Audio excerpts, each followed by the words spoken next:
কি রান্না করছো? বাবা আজকে আমি পায়েস করছি। কিসের পায়েস বল দেখি? কিসের মা? আজকে আমি সিমুয়ের পায়েস করবো নতুন দুধ দিয়ে। কড়াইতে ঘি দিয়ে দিলাম।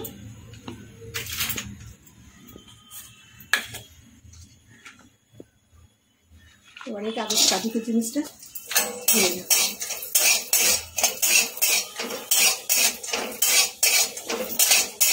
একটু হালকা লাল হবে তুলে দেবো।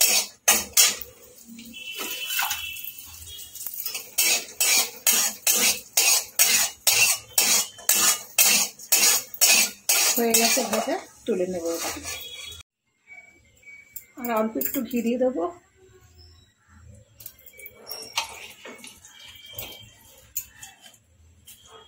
এবার সিমুইটা একটু লাল লাল করে ভেজে নেব।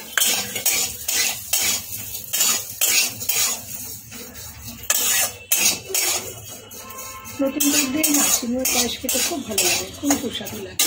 এবার সেটা খাওয়াই হয়নি, ভাবলাম আজকে একটু সিমুইয়ের পায়েস করি। অল্প করেই করবো। আমি দুধটাকে না ঘন করে জাল দিয়ে রেখেছি। এখানে একদম ঘন করে দুধ জাল দিয়ে রেখেছি। সিমুইটাকে একটু হালকা করে ভেজে নিই। সিমুইটা হালকা লাল রঙ ধরেছে, আর এক 2-4 বার নেড়ে আমি মধ্যে দুধ ঢেলে দেবো। হ্যাঁ, লাল লাল হয়ে গেছে। মধ্যে এবার দুধ দিয়ে দেবো।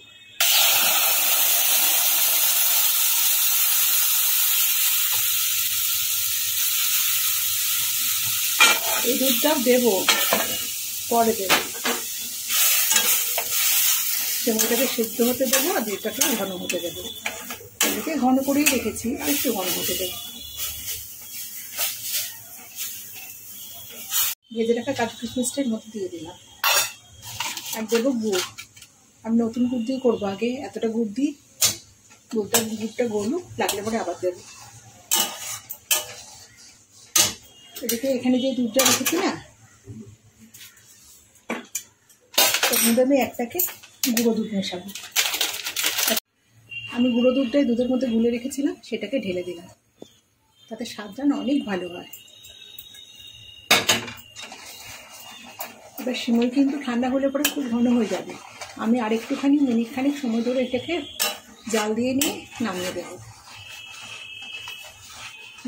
আমি 2-3টে এলাচের দানাকে ভেজে গুঁড়ো করে রেখেছিলাম, সেটার মধ্যে দিয়ে দেবো।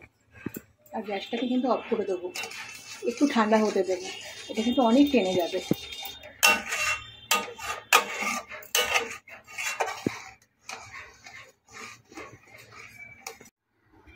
আমাদের সিমুইয়ের পায়েস একদম রেডি। দেখুন কি সুন্দর হয়েছে, খেতেও কিন্তু অসাধারণ হয়েছে।